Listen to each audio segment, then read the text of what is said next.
Today's series of tests, we compared a number of scenarios. The outside of those scenarios was a new tyre in dry conditions versus a underinflated and worn tyre in wet conditions.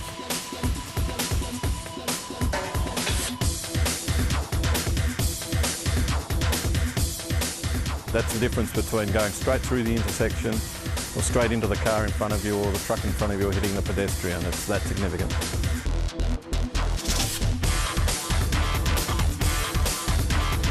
Underinflation and lack of evacuation performance of the bald tyre probably are equal contributors to that extra distance.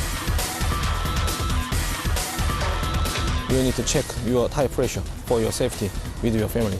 You can save more money, you can save your life.